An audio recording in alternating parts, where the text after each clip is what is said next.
Welcome, everybody. I am Summer Boger, President of Eagle Forum of California, here with our State Secretary as well, Orleen Kurilla. And she's going to be introducing our special speaker tonight. And we interrupt our current presentation to bring you a new presentation tonight that we weren't expecting because we believe that this is a very important topic regarding our property rights, our water rights. We're watching some bills here in the California State Legislature about these issues. That'll be in our next email.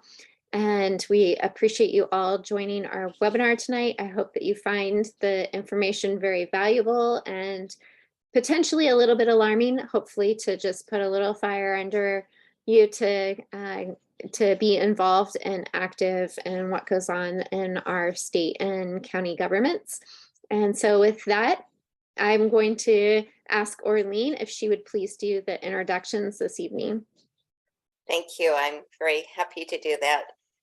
This whole topic came up because my husband this morning on his cell phone saw this notice, and this must be going out across the nation. And it says that oh dear, I just lost it. Anyway, it was saying that the first of the Klamath dams they're getting ready to bring them down. And we thought that we'd been able to stop this because we'd been fighting this for so long.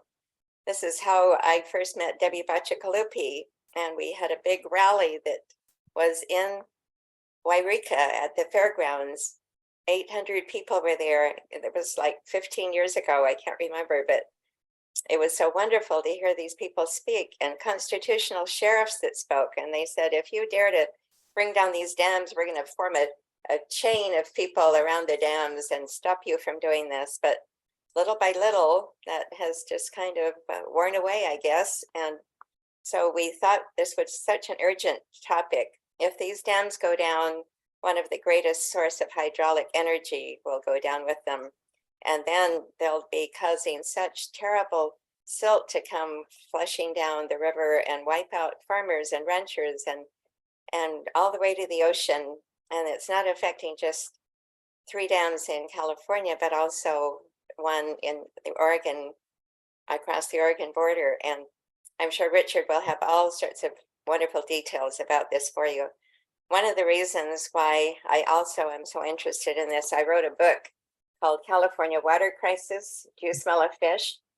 They're always using the excuse of a fish to take away our property rights or destroy our property rights. And this shows you when it was first written, we actually had a drought going on. Then this was updated in 2017 when there was a terrible flood going on. And this is Highway 5, if you can see the picture. Highway 5 has so much water, the trucks are underwater.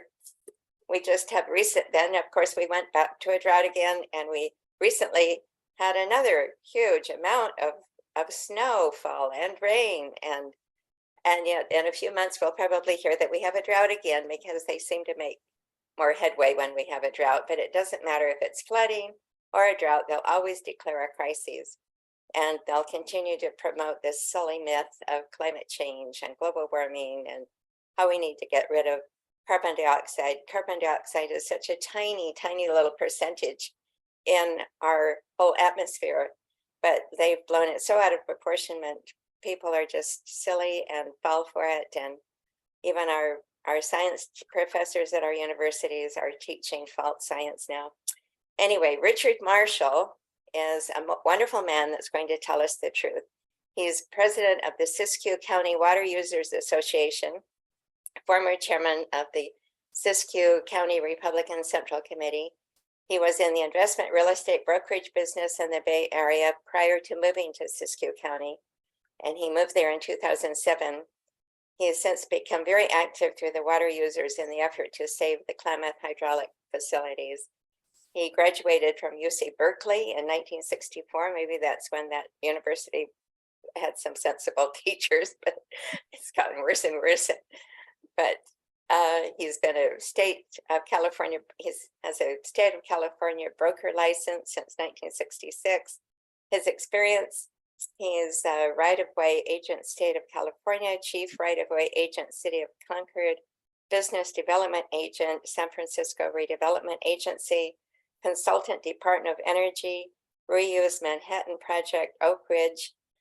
Obviously, all these things have helped him to really understand about property rights and people's rights through all of his experiences. He's the organization he belongs to he's part of the Society of Industrial and Office Realtors Association, past president. He's the senior designation in American International Right-of-Way Association, past president of San Francisco Bay Area Right-of-Way Association, instructor in certification right-of-way, past member of National Board of Directors, former president Land Executive Association. So without further ado, we would like to introduce Richard Marshall to tell us all about how we can stand up for our water rights and our land rights and fight what's happening with the Klamath dams. Thank you so much for joining us, Richard. Well, indeed, it's my pleasure. And I think as we get into the matter, you'll see that we don't have wonderful news, but we continue to pray for good news, right? That's what we do. And I would like to turn the pages back right now to 2014. If you're an astute voter in California, you voted perhaps to improve water supply and clean water.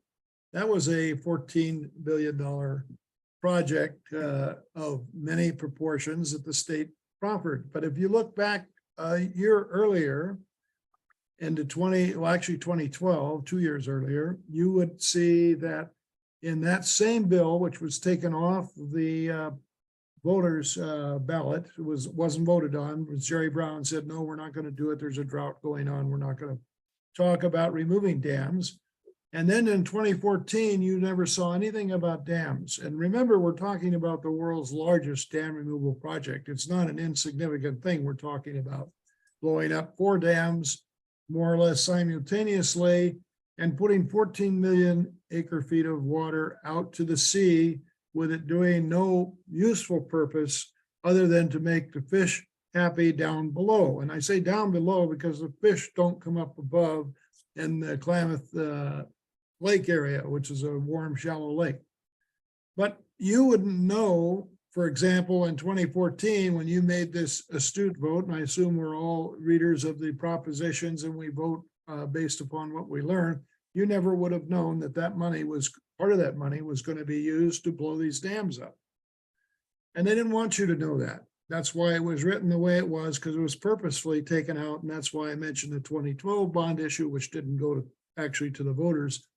Why is this happening? A person has to ask, because the evil in this world continues to march forward against the good. And we have to be constantly aware to fight these issues. And in the case of the Klamath Dams, a perfect example of, earlier somebody mentioned about fish. Well, you know, fish have rights. No, you didn't know that. Well, fish have rights. The courts say they have rights. And not only that, they have superior rights to your rights, which is interesting, but that's what the courts decided. As a result, we find ourselves fighting all the time, just like the windmills that were fought so long ago. We know those famous stories of fighting windmills. We have to fight fish that we can't sit down with or talk to or reason with. And there's a reason for that. The reason is, of course, because other people say they represent the fish, and the people I'm talking about are the environmentalists. And so when you start off in battling these things, you've got a disadvantage in the first place. Not only do they have money and political power that we've experienced across our good country, which we're having our natural resources under fire all the time. So in the case of our Klamath River dams, we're approaching a time when they're about to remove the first of the 4 dams, which is called COPCO 2, and they're supposed to do that in June. Now, we just tonight, I came from a board meeting and we discussed these issues there, and there was some feeling there, and I still think we have it, that there may be some intercession here before this happens, because the removal of the dams will precipitate a terrible biological issue in the Klamath River, all the way down 190, 200 miles downriver to where it meets the ocean. And this calamity will be brought about by some 20 to 30 million, maybe more, acre feet of sediment, some of which is toxic sediment. But even the stuff that's not toxic will prevent the salmon from swimming in the river and coming up river to spawn. Now, it's interesting that those who profess to know the salmon best, that is the Native American friends of ours, downriver, they think the salmon come from up above. They don't believe the salmon come out of the ocean and go upriver to spawn. Otherwise, why would they string gill nets across the opening of the rivers? Because that's the salmon coming up to spawn, right? So that's a problem. And when you fight this thing, as I have for so many years and many other people like me, and we do all the research and we can show scientifically that the salmon are not going to prosper by going up into these warm water areas that they're not used to being in and don't want to be in. And why would they? They're cold water fish. They lay their eggs in the tributaries in the colder areas, not in the upper warm areas. Well, there is a reason. And the reason was a book that you showed me just a few minutes ago in your introduction. And that was Agenda 21. Now, I know you guys know about Agenda 21. What has that got to do with the Klamath Dams? Well, I'll tell you. We live in a pristine environment up here, a beautiful environment of valleys carved out by glaciers millions of years ago. We have lots of water coming down. We're one of the counties of origin, Siskiyou County is, meaning that it has the water that the rest of the state seeks. And we have this wonderful Klamath River, we have Salmon River, we have the Scott and Shasta River. And I'll just talk for a minute about Scott and Shasta River in particular, because therein lies where Agenda 21's target is, as well as our whole area, but this is the trigger. And the reason I say it's a trigger is because once the Klamath dams are removed, which is the goal of the Agenda 21 people, they will say, wait a minute, we were wrong, didn't work out. The fish aren't propagating like they should, and guess what? They don't have water in the summertime. Well, we can tell you that now because we look back in history through all the geological records, and we know that our Klamath River is a problematic river from day one because it has a granitic base to it. During the summertime, the water tends to go down underground in those riverbeds, and in the wintertime, we have floods. So that's the future that we have in store for us. If all you have to do is look at the past, the past tells us what the future is, right? We're all familiar with that. So once they determine that there's not enough water to take care of the fish in the summertime, because currently they use the dams to provide that water, they store the water up and then they flush the river with it so that they keep a more or less constant flow in the river. Well, there's only two places they can get that water from in the future, and that's from the Scott and Shasta River. Now, what do we have on the Scott and Shasta River that's of interest to them? What we have are these beautiful farms, small time generational farmers who have cattle, or maybe they raise alfalfa. And these people will be asked to give up their water for the fish, right? For the fish. It's all about the fish. No, it's not about the fish. It's actually about power. And the power I'm talking about is the power to control people's lives. It's the power to do the things that we see our federal government doing to us every day now. The little person, the person who's trying to do the right thing, raise a family, take care of their crops, till the soil, feed people, right? That's what we're doing. We're feeding people with the product we make. And there's nobody more environmentally appropriate than ranchers and farmers, because the land that they have, that they work with every year to produce income for themselves and their family and produce food for people, they have to take care of it or it won't take care of them. So what we have is these international environmentalists who have labeled this area in Agenda 21. Again, I'm assuming you're familiar with it. You know that our particular area here in Northern California is slated to be population less. They want less population. They want to turn it back to the wildlands of the past. They've introduced wolves. They're talking about grizzly bears. And now they want to take away our guns. They want to take away everything you've got to protect yourself and give it all back, quote unquote, to the Mother Nature, they say. Well, how do you make that happen? This is an interesting part of this whole damn business. and no pun intended, okay. The owner of Pacific Corp, Warren Buffett, was induced with a very effective offer, one he couldn't refuse, to sign off to get rid of these 4 dams. Again, the largest dam removal project in the world. Why did he sign off? Because he was offered $450 million in accelerated depreciation write-off for his companies. He was offered an additional no liability as a result of dam removal.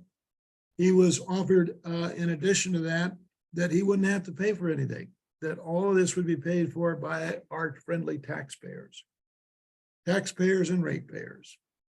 So that's how the pot was stirred by the evildoers to create a situation that somebody like Warren Buffett would give up his rights to these dams and so on. And nobody cares about the people here because the people aren't supposed to be here. So we're not supposed to be here, and they're going to do something about it. And that's the way they're going about it. The backdoor process, to be sure, but still an effective process. Those of us who are fighting have been fighting it for a number of years. Debbie is one of those also who's been carrying the shield and sword for us. But we don't have the money in our area, the funding it takes, the media. The media is part of the problem. And you know this on the national scene anyway. The media has left the common man, the common people. It's now the privileged liberals that own the media and run the media that help to cause these problems to take place and assist in carrying out this genocide, actually, of the people. So the dams are more than just dams. The dams are a symbol. They're a symbol of power on the part of those who would take them out. They're a symbol of the effort of so many people going back a long ways to create a civilization that we could live in that had power from clean, carbon-free energy like the hydroelectric dams. So it's a step backwards for our area. It's not a step forward, a step backwards. And I like to tell people about something very interesting that happened about a few weeks ago when Governor Newsom, bless his little heart, came up to our area to do his celebratory dance with the Native American people in the area. And he said, this isn't about fish. What do you think it's about? It's about social justice. This is a social justice process that he's involved in. And so the dams are being removed, not just for the fish, but for social justice reasons. And that doesn't include, of course, the people that live along the river who are going to be flooded or have to walk across the river in the dry times. Doesn't count the people who live along Lake Copco, which is a gorgeous, absolutely gorgeous lake. And that's going to disappear, that lake, because they're going to take the dams out and with it will go the water that forms the lakes. Hundreds of different types of species will also be wiped out as a result of this dam removal process, because we have a lot of species that are relative to lakes that live around lakeside and lake settings, not river settings, but lake settings. That will disappear. And those animals and species will disappear. The fauna that grows around the lakes will disappear. And we'll have a rocky, small running stream down at the bottom of a canyon where people had a lake, they enjoyed a lake before. And to add insult to injury, to use a phrase, one of the things that the governor in his estimation has done is he's created what's called a mitigation fund through the channels of KRC, which was formed actually in New York City, if you can imagine, for the sole purpose of removing these dams. KRC is a product of that. And KRC was actually formed by a law agency, a group of lawyers back in the New York City area, oldest law firm in the United States, one of them. And they then took it out to California. They signed a contract with the states of Oregon and California. Once they couldn't go ahead and get Congress to approve it, the states decided extra legally, I will add, because the Constitution of the United States requires that in the case of two states and a federal asset, that there be what they call a compact. And that's what we have existing from 1957 was the Klamath Compact. they went around it and they signed an agreement amongst themselves, the two states, because they're so full of themselves and their liberal policies, that they decided, well, if the government won't approve this thing, we'll just do it anyway. And the people will have to live with what we do. Well, one of the things they did in this mitigation fund is, which is a damage control fund, not damage control for people, but damage control for the agencies, KRC and the states of California, Oregon, is they created what's called an insurance credit facility, which is a third-party way to treat this mitigation fund to pay people for damages. However, let's look at the Constitution. Constitution of the United States requires that if you have a public project like this, it requires compensation to make people whole. Make them whole, meaning you pay if they lose value in their property, you pay if they can't get access to the lake that they're used to, you pay if their docks have to be torn out. You pay for these things because they depreciate the value of your property. And that's why we have Article 1, Section 19A of the California Constitution. And it's why we have the Fifth Amendment in the US Constitution, which requires the government to pay and make people whole for these kinds of projects. Well, instead, what they did is they went around that clause. That's why I say it's illegal. And they created this mitigation fund, which is more of an insurance thing. Like if you had a car accident, you have to sign a waiver to get paid. If you don't, you have to sue them. That's not the way America should work, especially when they say this project is supposed to help, right? It's supposed to be a public project. But I think I probably talked long enough about some of these issues. Maybe the best thing to do now is to see what kind of questions people have in their own mind. Would you mind telling us, Richard, how this United Nations 3030 project comes into this? This is probably something new that most people haven't heard. Well, the 3030 is just a extenuation of the earlier 2030 agreement. Is just an extenuation of the other one that they had prior to that. But the point is that this area is slated to be a wildland area. That's what they want to do. Return to a wildland, create bridges for animals that we long since got rid of in the civilized society that were threatening our homes, and that put them back in the wild, take away your ability to protect yourself. All these things are part of this project that's going on. I'm going to call it a project because I think that's how I look at it, is it's an evil project hatched in Washington, D.C. and by people that you've heard about and know about. I think that we're connected with Agenda 21 who want to see this process take place of rewilding the area and reducing the population in the world. You do that by reducing the food supply. That's one of the ways you do it. And we're talking about food supply, make no mistake about it. That's what the Klamath Dam removal process will result in, is a lack of food being produced in the area because our ranchers and farmers will be out of business. My understanding also is that 30 by 30 means 30% of water will now be taken away from us, 30% of our land production by the year 2030. Is that correct? That's my understanding of the 30 by 30 deal, which again, I say is just a expansion of the former Agenda 21 project started out of Rio de Janeiro. Debbie is the expert in that area. I'm not, but I pay attention to it. But we see it happening in real time. We see it happening in real time. It's not a joke. It's not a ephemeral idea. It's actually something that people practice and are practicing against us. My understanding is also that they truly believe that our oil, our energy, our what they call fossil fuels should be left in the ground. Food should be left in the ground. So part of this is just leave everything in the ground that would help humanity. And as you mentioned, it's all about population reduction, which is unbelievable. So well, the bottom line, if I could suggest, is control. It's all about control over people. And it's about those people who have certain ideas about how we should live and what we should seek to live by. They don't like that. And you can look at Gates and Fauci and see some of this process also in what happened there with the pharmaceutical companies, with COVID, with the whole COVID process that we just went through. It's all part of a process whereby the government wants to take away your rights, your individual rights, right? That's what it's about. And this is a process. So the process of removing the dams, that's what point I was making earlier, is part of that process.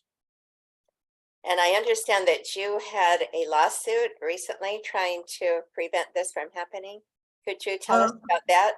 Yes, I can. I will take you back to a comment I made earlier about the 2014 financing agreement that was put together. It's called Prop 1 for water storage and clean water, which was a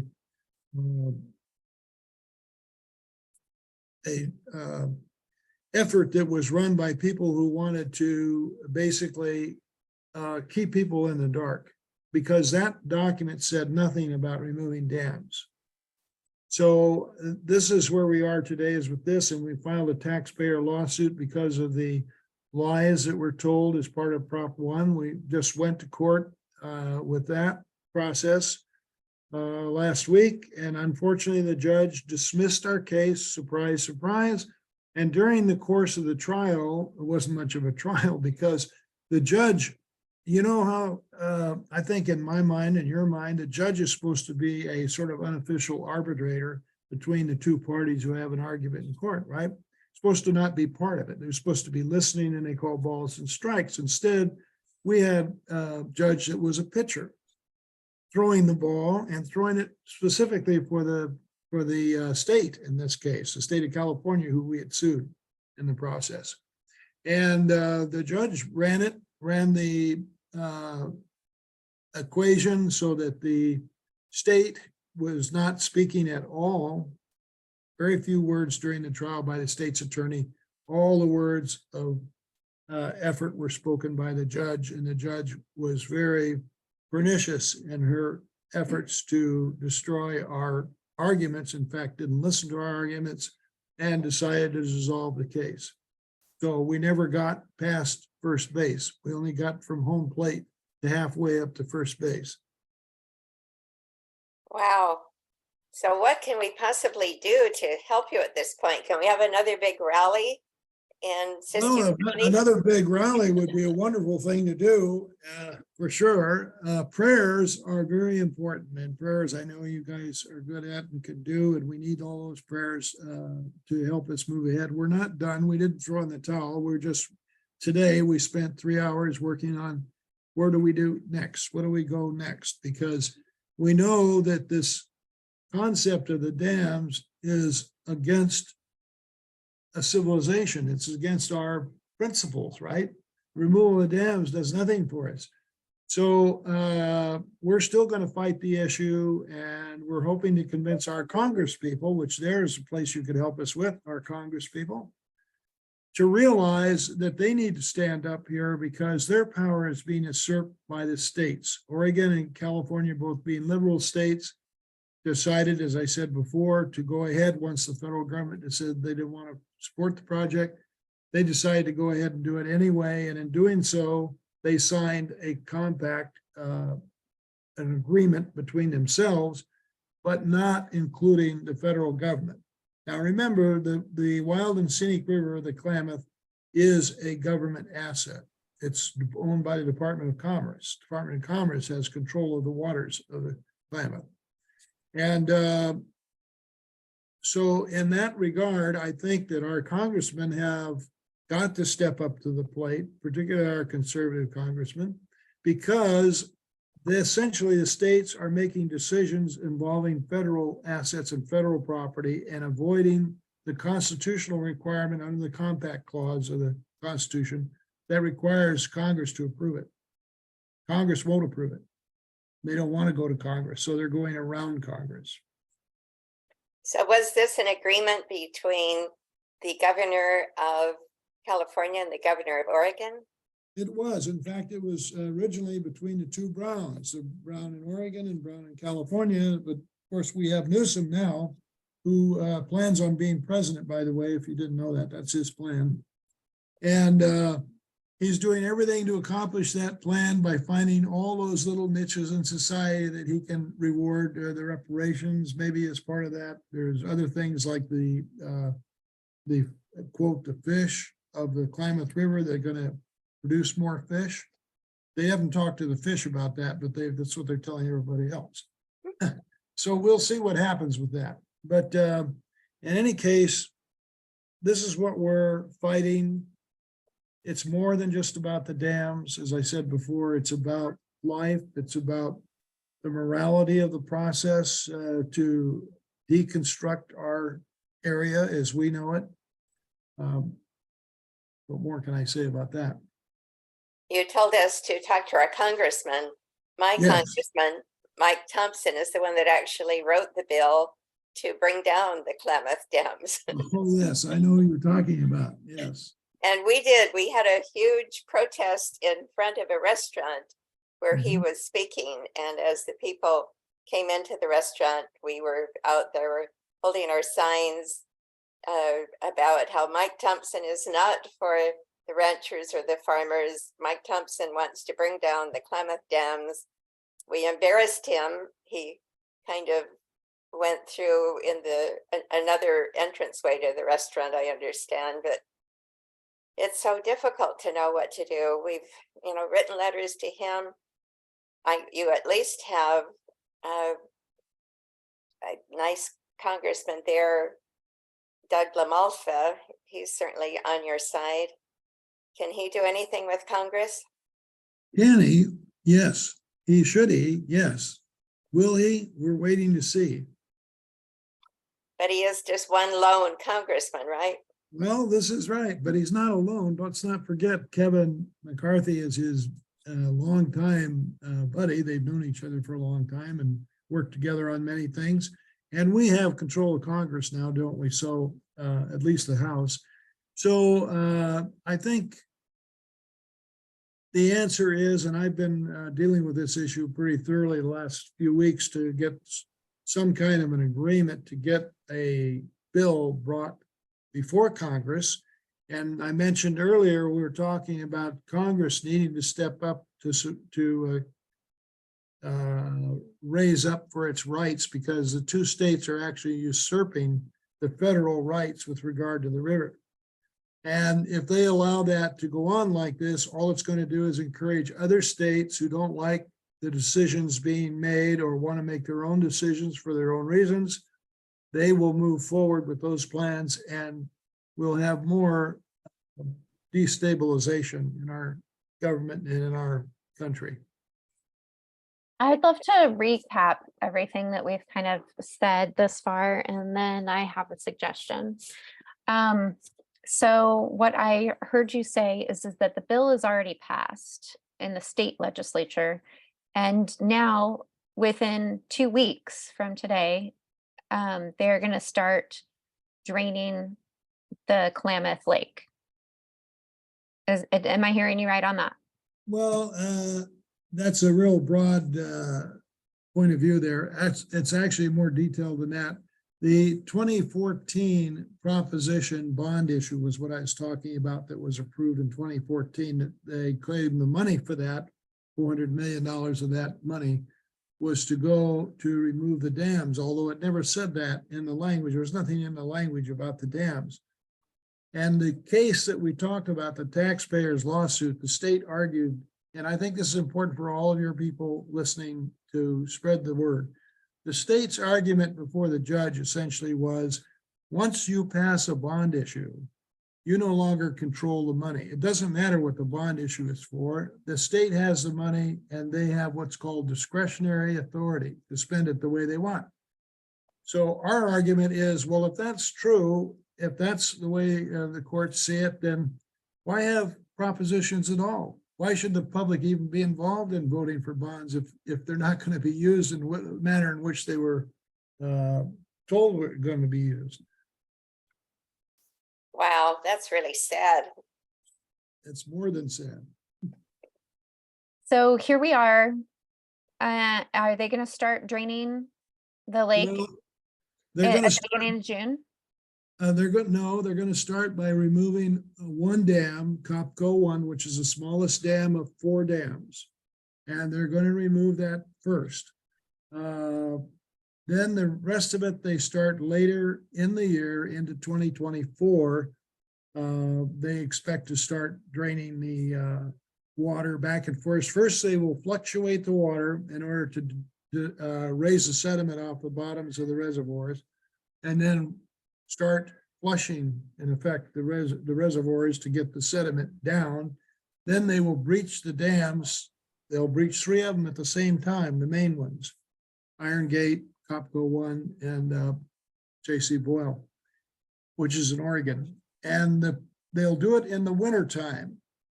And they do it in the winter time because it's their belief that a flood may ensue, which will then take the sediment down the river to the ocean. The thing is, the sediment will kill the salmon and all creatures in the river. And not only those creatures, but also those who depend upon the river for water, for sustenance. They will have none of either one of those. As a result, we're going to have a sanitized river for some period of time. And then the government magically will step in and put more money in to reconstruct the river. It doesn't make a lot of sense, I know, but it's what they have in mind.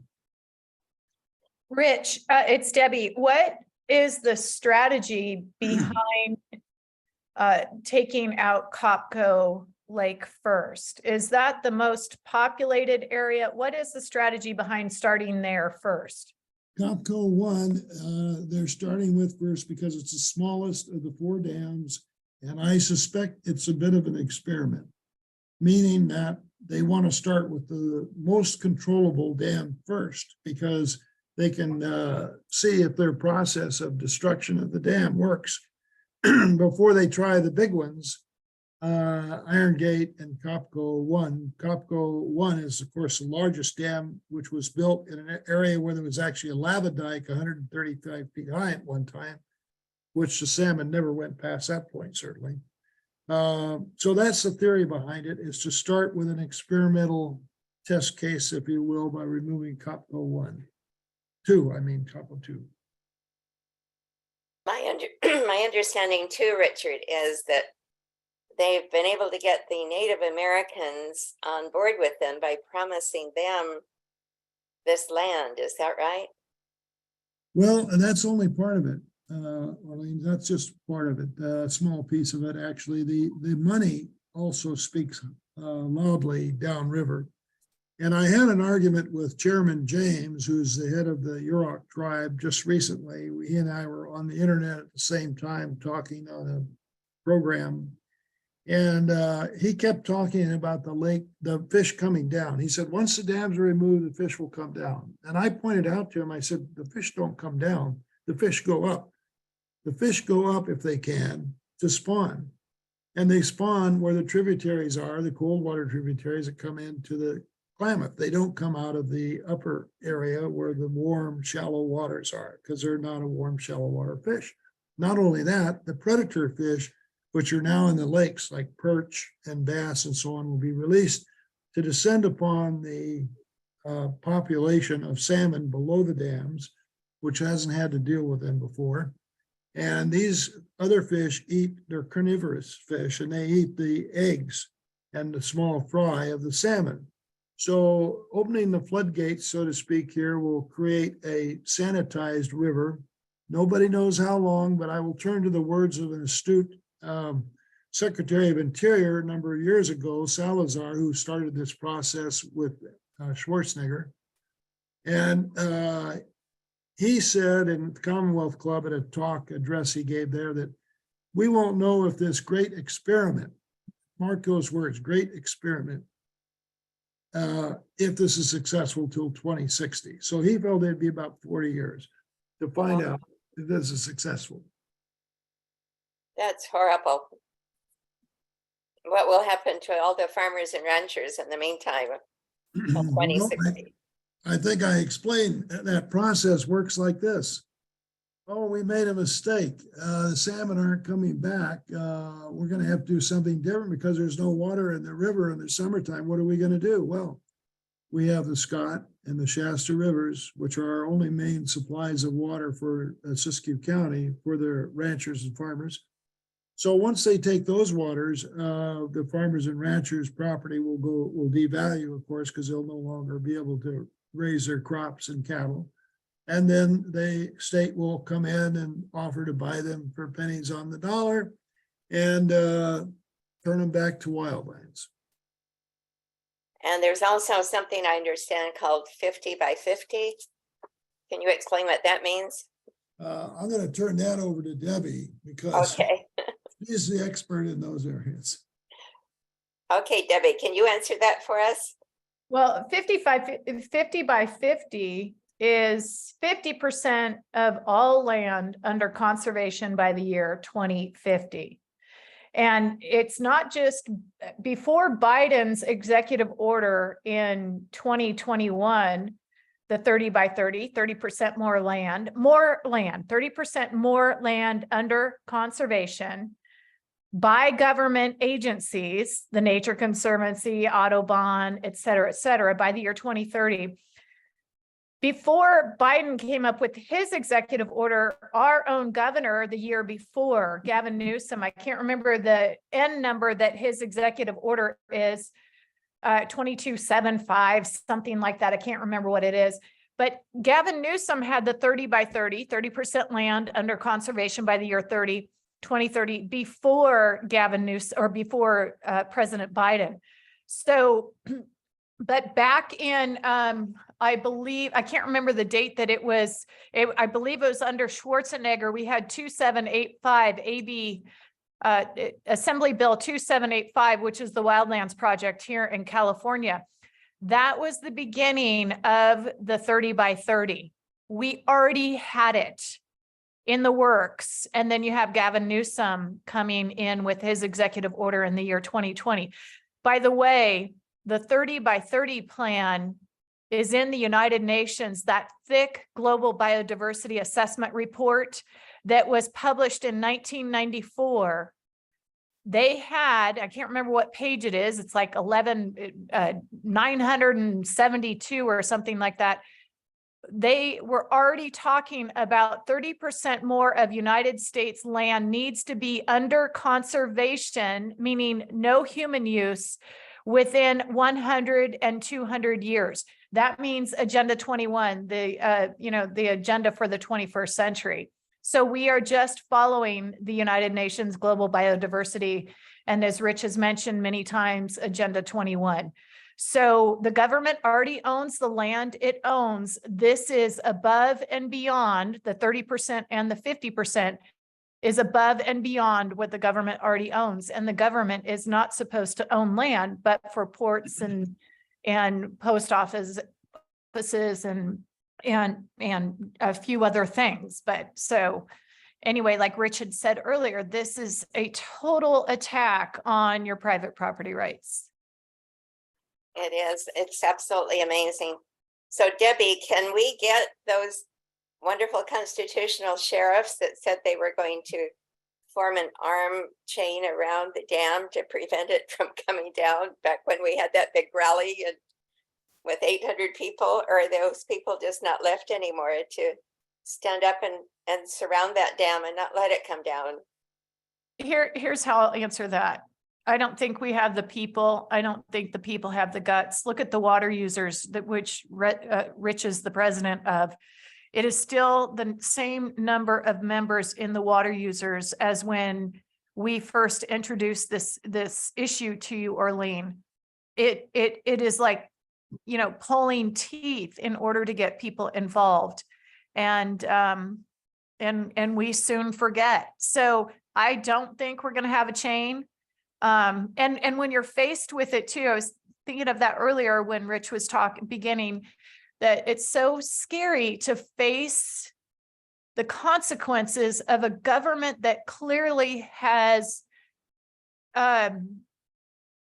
not forgotten, but is ignoring the supreme law of the land, first of all, but also ignoring their proper place within society. They do not care.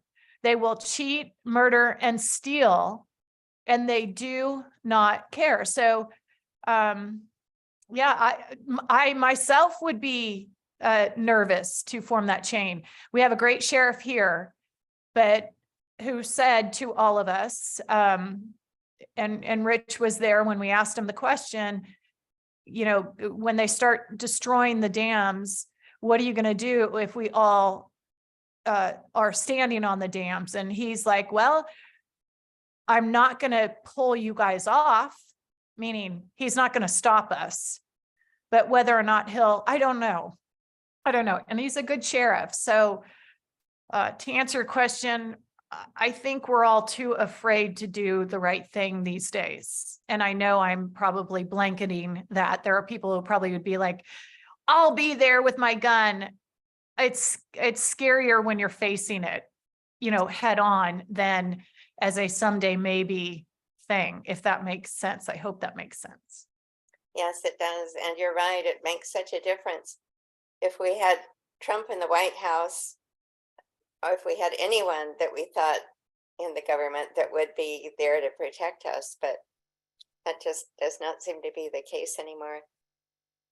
You see so many people who have lost their rights just to enter the Capitol building and be in Washington, D.C. on January 6th.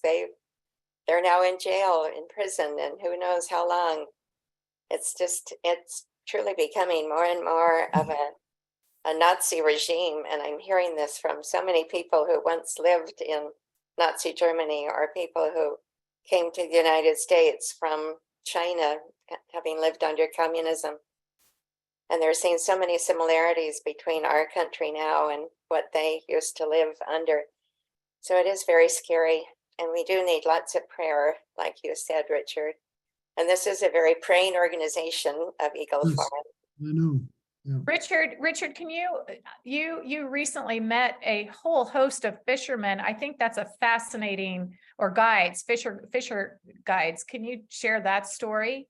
Yes, I'd be happy to. A few days back, I met with a number of the salmon guides on the Klamath River, who surprisingly no one talked to. Now, can you imagine this? These people, some of them third generation guides, know the salmon practically by name, know where they hang out, what they like, what they don't like. That's their job. That's their profession.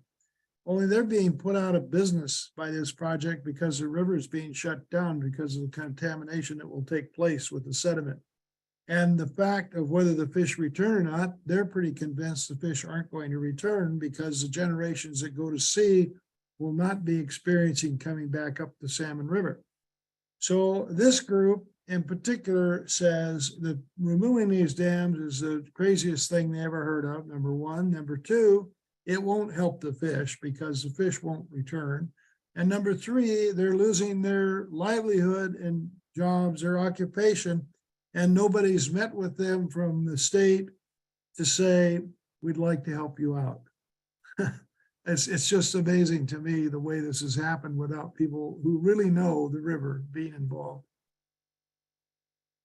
So that's what I really hear you saying is that there's such a domino effect by these dams being removed on us losing our water rights, our property rights, people being put out of business, losing their livelihoods, losing their property value, and being forced out of their jobs and professions, their third generation professions, and being forced out of their homes so that these areas can be confiscated and no longer allowed to the human race. They're just going to be left as wildlands that don't have water available for farming. They don't have water available for housing. And the trickle down effect of these dams being removed is water that comes all the way down to Southern California. It's water that goes to supply all of California. Is that what I'm hearing you saying? Not exactly. The water from the Klamath goes only into the ocean. It doesn't go down to Southern California, although certainly that is another thing we thought about. Is once you remove the dams and you say, well, we got to get the water down to Southern California. That was the original problem that created the Klamath Compact. I referred earlier to the Compact Clause of the Constitution. That was actually followed in 1957. States of California and Oregon and the government of the United States, including President Eisenhower, signed off on a plan to control the waters for the benefit of the people, including hydroelectric power plants. So this is part of the problem we have. And I know you know the word Marxism, and this is what we're looking at in our country, really, is the way this process is coming out. How do you control people? You take the food away from them, you take the land away from them. And you can do this through various artful ways, including something like this, where you say, well, we made a mistake, we're sorry, but now we got to take the water that you use for your farms and ranches to take care of the fish. The fish, unfortunately, have gained a predominant level that they don't know what to do with it. The fish, I mean, not the people who claim the rights. Do you think, Richard, that this will also then be used later to move to Southern California and take away reservoirs or water that is being stored for people there? Well, we know that in the 1950s, when there was tremendous growth in Southern California, there was a project that was planned at that time to take the water from the Klamath River and run it over into the Truckee River and down into the Sacramento and so on and down south. That's still a possibility, of course, but that's not what they say they're doing. You know, I think many of us would have to go out and man the turrets, so to speak, if that were to be the ultimate deal. But who knows what they've got in their mind. There are a few people that are controlling the action, controlling what's going on in our country now. It's an elite group of liberals that are doing that. And that right now our politics in the country are so divisive that it's hard to have a majority interest that is in line with what Americanism represents. We see a question coming from David Campbell. Mhm. Can you unmute yourself and ask it, David? Yes, hi, Arlene. Hi, everyone. Thank you, Richard. Alarming presentation, but good. Need to know. So if the globalists and the UN agenda gets its way, whether it's 2030 or 2050, what does the new California look like in that regard? Our cities are stacked and packed. Farmers and ranchers are off the land. It's industrial, large scale. It's Bill Gates's in China and the state conserving land, and we're just, everything is privileged and permitted, and there's very little freedom as the way it already seems to be going. What can you kind of paint that dim and dismal looking picture that I think we're seeing flesh out? Well, that's not really in my path of view, except to say, I think if you could imagine the worst nightmare that could befall the United States, we're looking at it now. We're looking at that process. That process is underway. It's unfolding.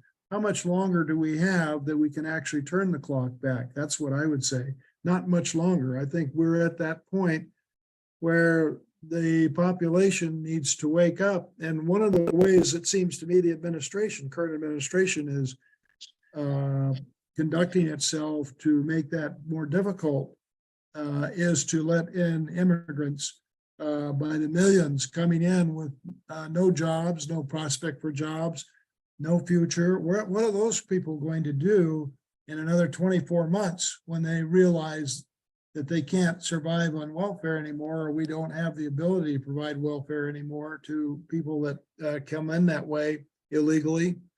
You're going to have a third world country. All you have to do is look down at Venezuela, Colombia, and see where some of this comes about. Let's look at another aspect. How about Mexico's intrusions with the cartels?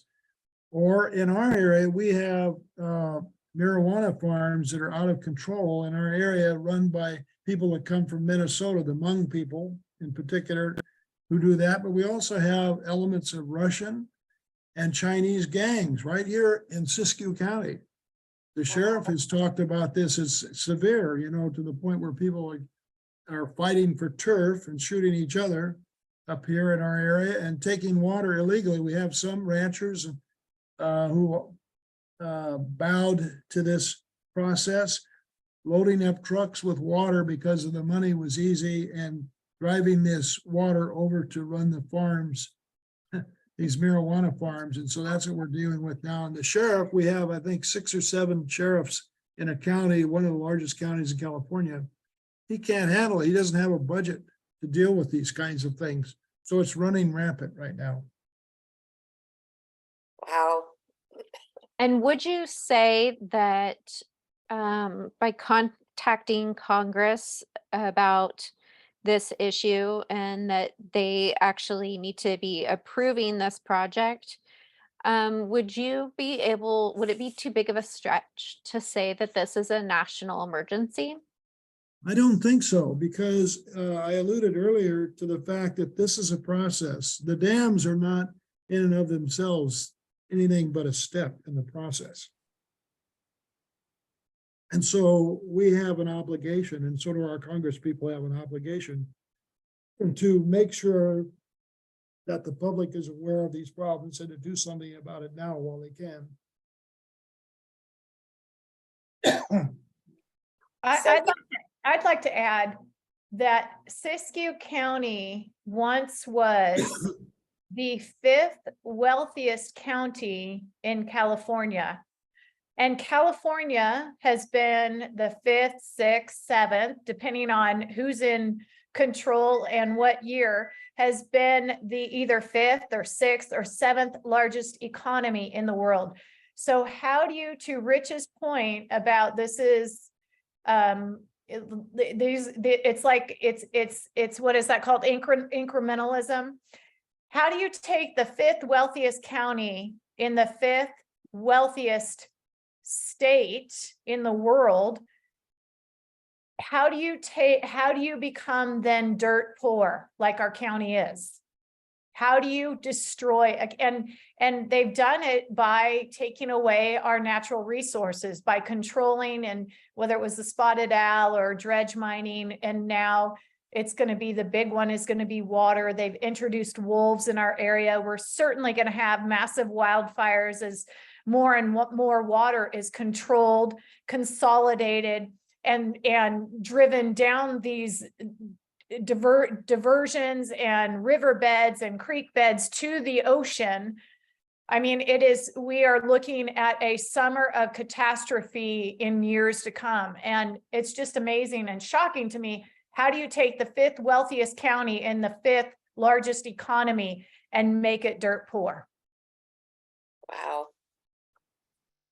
So if we could call this a national emergency, I think maybe hopefully people would pay attention. On top of that, it's possible to try to go straight to the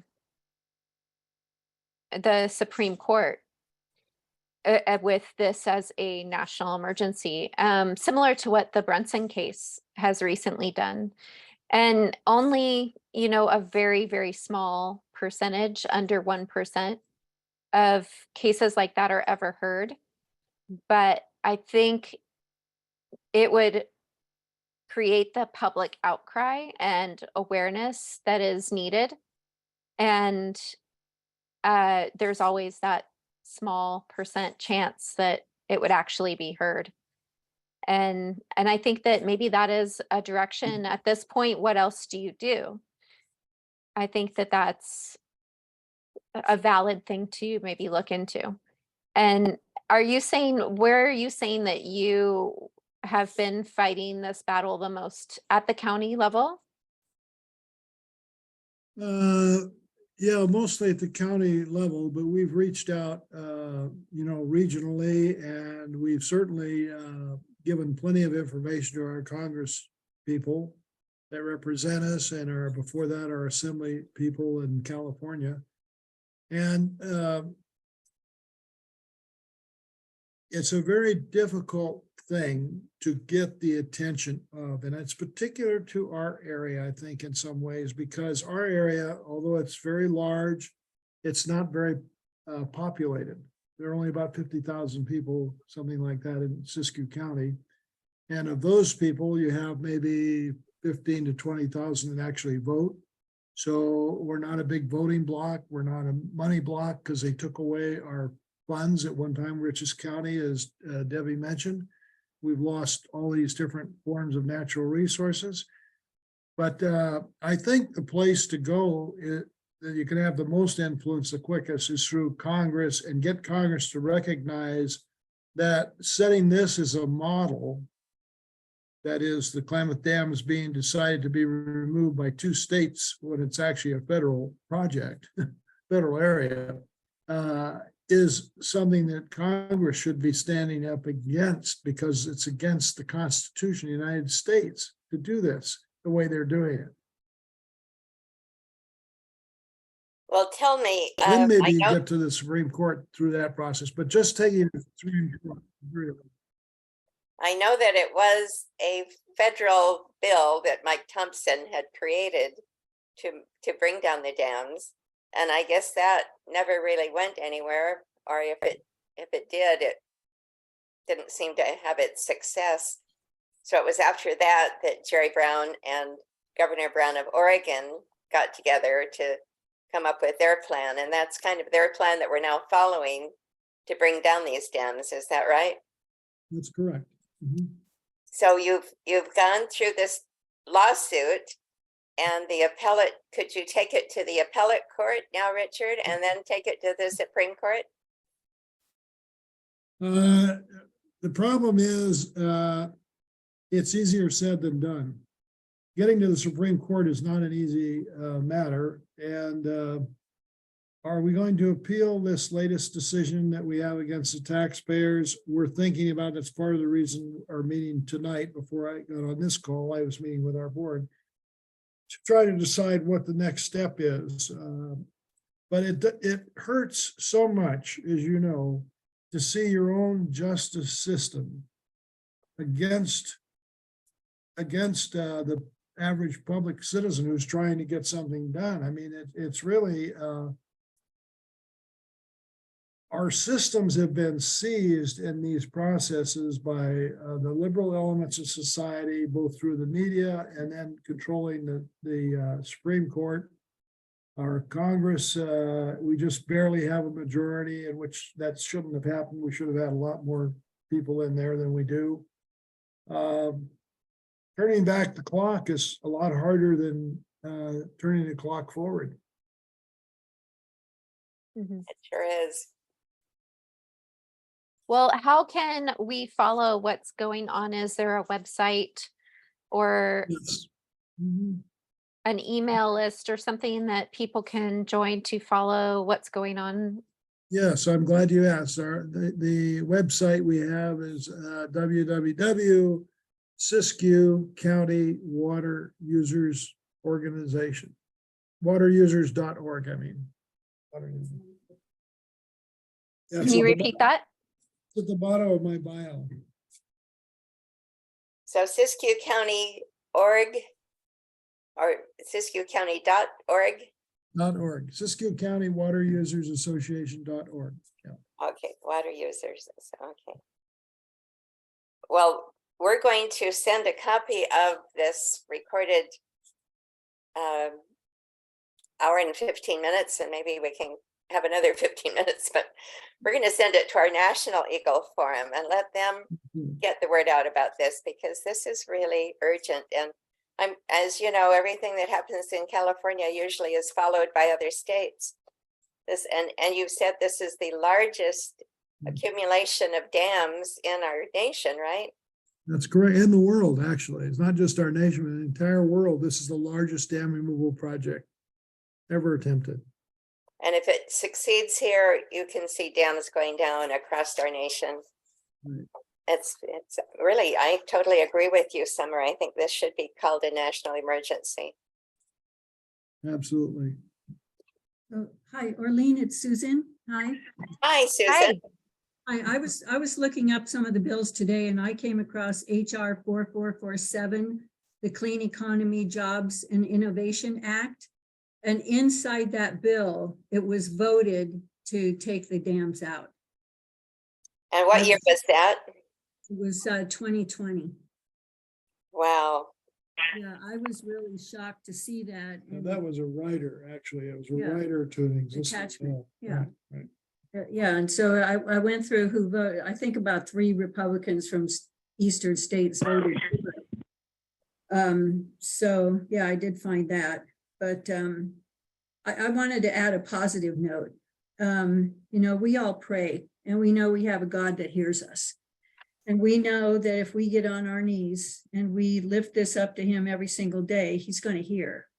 And the other thing we do is we fly the Appeal to Heaven flag on our ranch every day, because that's how George Washington had 13 ships that battled the English and won the war to create this country. Amen. We know we don't need, you know, we need a small committed group. We don't need like a stadium full. We need committed prayer warriors.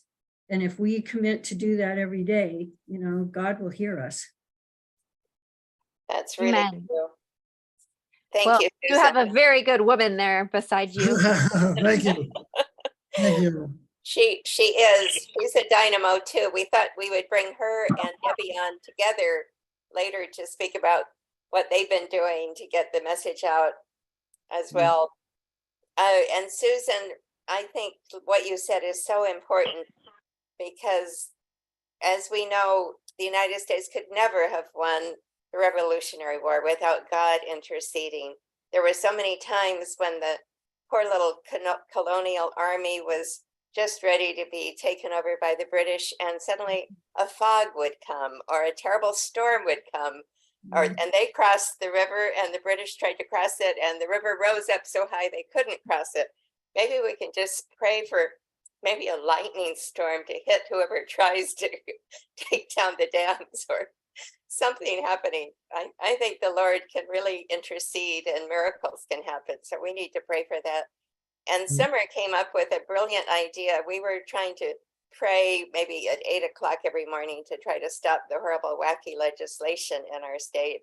She suggested that we pray at 7:14 in honor of 2 Chronicles 7:14, that wonderful scripture that tells us that if we humble ourselves and turn to the Lord, then he will heal our lands and essentially give us the answers to our prayers. So maybe we can do this every morning at 7:14. We're already gathering to pray to stop legislation. Let's ask to pray to stop the removal of our dams. There's actually an app too that you can get called If 714, because that's how that's the first word in that scripture is if. And that is the big question is, will we actually pray? And will we actually seek God? And will we actually repent and turn from our wicked ways so that we can have heaven intercede on our behalf? And it's really left in the hearts of the people to if we will do it or not. So with that, we should close this meeting, but we thank you so much for coming on and making us aware of this issue and the impact that it can have on our nation. And we hope to find ways that we can support you through prayer and also visiting your website, which was Siskiyou County Water Users Association.org. Nice Right. long website. Yes. Is there also a place that we could donate to your cause? Yes, we have a It's a give, gift. send, Yeah, give, Give, send. Send, or- Go, and I yeah. think that's at the bottom of the website. If not, I'll send you the link. All right. We raised just over $15,000 in the last month since we started it. So it's going, we're seeing a lot of activity, and people throughout California understand how dramatic this is for the whole state, not just us. But if I could. Orlean and Summer, Yes. this is Andy Springer, and I've been listening throughout the conversation. I just had a couple of questions real quick before we close. Could we introduce, this is Pastor Andy Springer. He's Alright. the wonderful sorry. pastor that lets us meet in his church for our Eagle Forum meetings the last Thursday of every month. And one of those rare pastors that actually was willing to run for office. He ran for Board of good. Supervisors, and he's kind of like an adopted son. So I'm so glad you're on the call, Andy, and so appreciate whatever you appreciate would it. like to say. And then maybe Pastor I don't want to Andy keep could you close guys. with prayer for us. Is that all right, Summer? I would love that. All right. I just real quick, I did a little study on the falls that you guys are dealing with, and apparently they're going to begin January 2024 on the project, according to the website, right? And they're That's going to on take out the that final- first one, and then they're going to Yes, go on, that's right? right. That's correct. So below you guys, we have the Potter Valley project. PG&E is quote unquote responsible for it, but they're looking at doing the same thing to the next two dams below you guys that will affect about 40,000 residents in my district where I ran, and a ton of winery and agricultural areas in the northern part of our county. Beyond that, I guess my thought is, well, the next water place we have is our Sonoma Lake, you know? And I heard what you were saying. It sounds like they're just trying to push people out of these areas for whatever reason. Have you found here's my question. Have you found any kind of friendships, any kind of alliances with your ranchers, your farmers, your agricultural people? Because my question is, I think part of what we can be doing is sounding the alarm to they're already affected right now by some of the regulations that they're putting in place with wells and how that they're allowing the pot farmers to do whatever they want.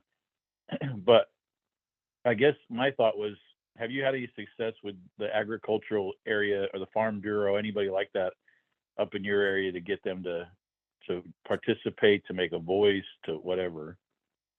Well, honestly, I have been trying that process, and I know many of them personally, and I've attended the Farm Bureau meetings where I'm a member of the Farm Bureau group. And one of Do the they seem to be things- sitting backwards? Yeah, I think the apathy is a terrible thing, and that's what we see everywhere. This project has been going on for so long that a lot of people Right. never believed it would come to this, and now it's coming to this, and they can't quite shake off the lethargy that's developed over the years of thinking that, well, it's not gonna happen. I got you. Okay. I guess, Orlean, I was thinking about, because where we are right now, and with my campaign recently, I really discovered there were a lot of people that were very, very interested in I went back to the original slogan, life, liberty, and property. I didn't do pursuit of happiness in my campaign. And those that were having basically threats of regulation on their properties because of water use were very excited about the campaign. I'm just wondering if maybe we could start a fire right there, where we could spark something that would help these people resist even the Eel Dam and, the Scotts Dam, because there's a lot of people funding this. And for whatever reason, there's a lot of people going to benefit from it financially. Jared Hoffman, he's a congressional man in District 2, I believe. His logo for his campaign is a big salmon or Yeah. trout. He believes fish vote, I guess, but someone's voting for the fish, somebody's paying money for the fish. But this man is diehard. This guy wants those dams out of there worse than I think he wants anything else. It's pretty intense. But anyway, I'm probably just rambling. I just was thinking about it. What could we do to even try to prevent the onslaught of what comes after they accomplish what they're trying to do in Oregon? And I don't really know. I just was wondering if we might be able to create our own dam of agricultural people, Mm-hmm. I agree with all of that. Yes, so I hope that you guys will connect past this call. And I think slogans and wording that is repeatable, those little sound bites are super important. that this is a potential national emergency, or it is a Yeah. national emergency. And I love that slogan that you used for your campaign. I think that's really important. So I hope that you guys will connect, and we will definitely get out the Give, Send, Go. But was there something more that you were saying about the Give, Send, Go that you want to finish that thought? Well, only that if you go to our website or you go to Give, Send, Go, you can make donations there. I would suggest going to our website first because it tells you the story and gives you a lot of information about what we're doing. And just to finish up on the pastor's comments, I think getting the word out is the most critical thing. You know, in our area, we don't have newspapers. We don't have major newspapers or media here, and it's so hard to get the word out. And that's something Wow. that you, the Eagle Forum, can do nationally because you have national connections.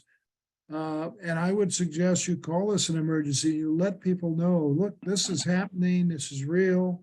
It's a national emergency to get rid of these clean hydroelectric dams. You know where the power is coming from to replace these dams that are going to be used? It's coming from coal-fired plants in the Midwest that are run by Buffett.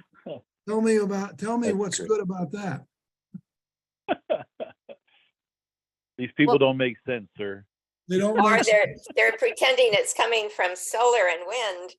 I actually had a young man come to my door today to sell me some solar panels because he noticed our home was the only one that didn't have them. And I told him, our problem is if we had solar, we'd have to have a smart meter. Is that right? And he said, yes. I said, I've written a book about smart meters. Would you like it? Good So for I you. gave him a copy of my book on smart meters. I told him the whole story that we really believe that it was not having a smart meter that protected our home from being burned during those 2017 fires. And anyway, he was very intrigued and thanked me, and I hope he'll read it. Anyway, I was impressed with what you said too, Pastor Andy. Is there any way, Richard, that do you have any vintners, any wine growers that would support you? Because they're going to be affected by this too, and they're pretty wealthy. Maybe they could really get behind you.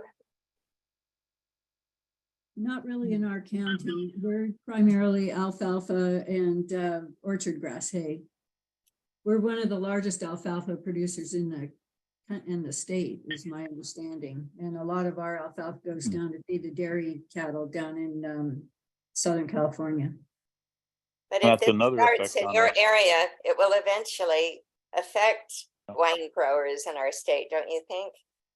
Yeah, I was reading up on Bill Thompson also, and you know, he's quite a big supporter of vineyards and vintners. And You so mean maybe- Mike Thompson?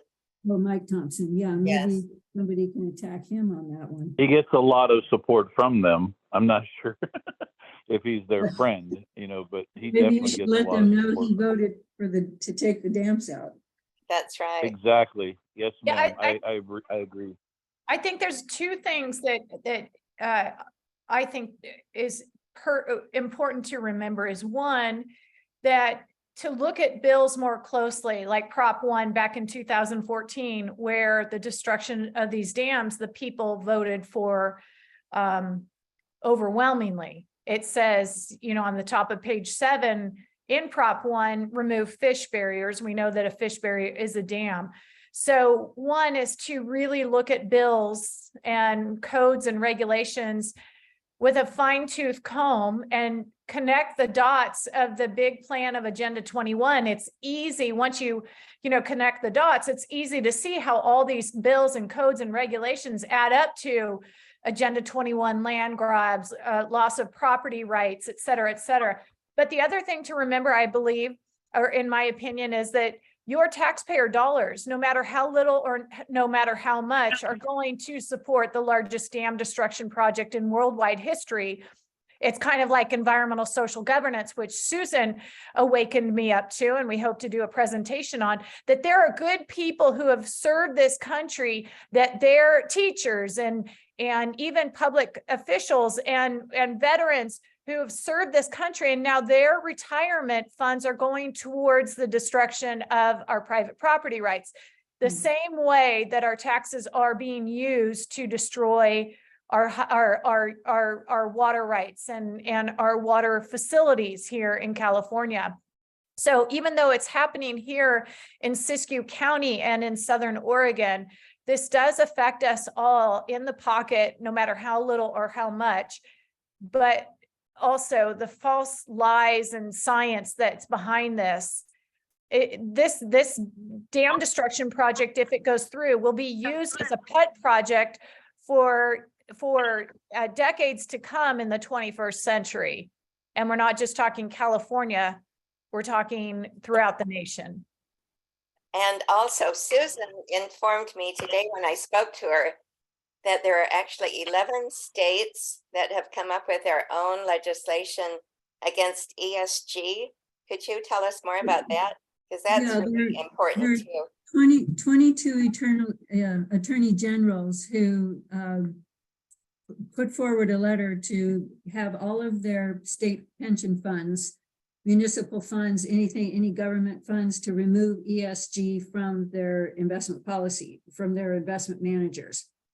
And so 11 of those were clients of mine when I was still working. So I wrote them a letter to the head attorney general, and I said, you can't just tell them to not invest your money that way. You have to specifically go in and change your investment policy to disallow any investment using ESG as a form of evaluating the stocks in your portfolio. Otherwise, they can just keep on doing it because you bought their product that has that particular investment study within it when they buy the stocks. So they're waking up to that. And I was telling Orlean, I'm the chaplain for our Siskiyou County conservative Republicans. And so I've been doing what we call an avalanche update because Tim Sheets predicted an avalanche last summer, it's July of 2022, that God was going to start exposing everything. And then my pastor called me up and said, isn't it just like God to hire a Jewish billionaire to buy Twitter? And now we've seen so much exposure coming out of Twitter. And we're seeing now so much exposure coming out, the states are waking up, and we're seeing this whole thing with gender. I think there are over 12 states, Debbie, that we talked about at our last meeting that have banned transgender operations on anybody under 18.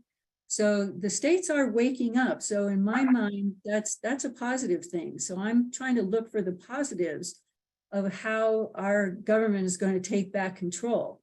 What we need to do is just, rattle the ground under our congressmen's feet to really take some of this, because, as Richard said, the Compact Clause was signed by Congress and put into place by President Eisenhower.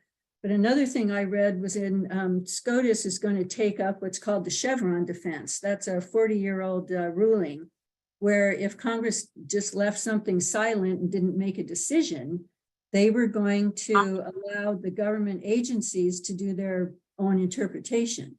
Well, we've gotten to a place where our government is so out of hand, they're just going way overboard with it, that SCOTUS is going to rehear that in September. And the prediction that I'm hearing is they're going to overturn it. And so I think if we can hold the dams past September, we can maybe use part of that. And what is the Chevron defense, Susan? It was if something was before Congress and they remained silent like they did with us, because our bill was before Congress, it died in 2016, at the end of 2016, and then it went into the next Congress and got put back in under an amended agreement. So so they're going to, hopefully rein back in these rogue government agencies that are just running on their own and not as elected officials. That would be great. And for those who don't know, explain what ESG means. It means environmental, social, and governance. The E for environment is, they have 6, if you go on UNPRI, Principles for Responsible Investing.org, they have 6 investment principles that were implemented in 2005. They're still the same today, but they have guidelines that gear all of your investment research toward climate stocks. And so that's how they started to push it through. Then social, they said, was to vote your social conscience. Now that the social side came out of the churches who disallowed investments in gambling, tobacco, liquor, abortion, certain medications. So that was really primarily targeted at churches and religious organizations.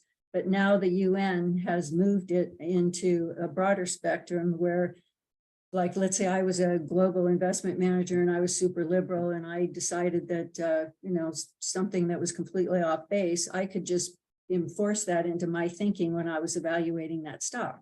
Well, that's not the way the world works. And then governance is where you get the big state funds that are liberal, like CalPERS, New York Common, State of Illinois. What they do is they get together, and if they want to change something in a company, they pool their proxy voting. So if they can get a high enough number, they can force companies to make change through the process at the annual meetings. Wow. And I so, think also that the banks are withholding, they're using the same measuring to decide whether or not they want to give finances to businesses as well. These banks are using this to hold these companies back that don't align with whatever the culture determines is the right thing. So, and I understand also that if the companies that go along with this and corporations, if they don't do all of the things they're supposed to be doing under environmental, social, and governance, they will have a low social credit score, just like in China. They could be forced out of business. Have you seen that actually happening? With the firm that I worked for what we call legacy Barings. So Barings was actually the Queen's Bank. It had been in existence for like 200 years. And we never signed on to the investment principles for the United Nations. But in 2018, we got taken over by an affiliate company who was a signer. And so I was out, preaching to my clients why they didn't want any part of it. And so I just decided I had to orchestrate my exit, and I did that and I left. So good for you. Well, I want to make sure that everybody knows that you can go to Brave or whatever your search engine is and put in Siskiyou County Water Users Association, and the website, which is .org, comes right up. And we're Eagle Forum of California, and we appreciate you so much for joining us this evening. Our website's eagleforumca.us. And on there, you can email us or contact us. My email address is eagleforumcaleader@gmail.com. If you have questions about anything that's on here or need help getting connected to either of our organizations, you're welcome to reach out. We appreciate you all being on the call tonight, and we will get this information out both nationally and statewide, and see if we can make a difference. Remember every day to pray at 7:14, and let's see things get turned around for the better. I am too very hopeful and positive about our future. I know that the dark may get darker, but the light will get lighter, and people are waking up, and we can trust in that and trust in our Lord and his good plans and promises for us. So thank you all for joining us this evening. Let's go ahead and sign off for tonight. And we'll see you back here again for another webinar, which is always the third Monday of the month, usually at 7 p.m. So, And let's have Pastor Andy close with prayer. yes, Is that all right? please close us tonight. Thank you so much, Pastor Andy. all right, Lord, we want to thank you. We come to you right now asking for the sake of our counties, our areas, Lord, in which we are living, our neighbors, our friends, our family, folks that need help. God, we just ask that you would help us to be able to network with the right people, have conversations with the right people, so we might be able to help the average person wake up to what's happening. I pray, God, that you would give us the ability to be able to capture the ears of those that lead us, that are involved in our communities, that they would catch on to what's happening. I pray for those that are supposed to be representing us, that you would capture their hearts and turn their hearts like you do the rivers of our world. And God, I thank you for Richard and all those up there north of us that are fighting, that are resisting these things, that are trying to awaken people. God, I pray for more funding for them. I pray for legal battles to be won. I pray for good representation in those areas. I pray for judges that would be honest and open to the communications. I pray that you would just open doors of utterance for these people. I pray that you protect them. I pray that you would guide them. And God, I pray as we're moving into Northern California with this same thought, and I don't know the projected dates are in place, but I pray, God, that you would remove those people that would be looking to cause harm. And God, we pray that you just give us a loud voice and ears for people to hear with. And we'll thank you ahead of time. In Jesus' name, amen. Amen. Amen. Amen. Amen. Thank Thank you you. so That was much. a wonderful Amen. prayer. Thank you, Richard and Susan and Debbie. You've been awesome. We so appreciate this information. Thank you for joining us on such short notice. And thank you, Summer. You do a wonderful job, and we're so glad we have Zoom now. It's easier for us to get on. Is it? Okay. I'm glad you're happy about that. Good. Okay. See you all again next time. Thank you. Good night. Bye-bye. Thank you. Good night. Night.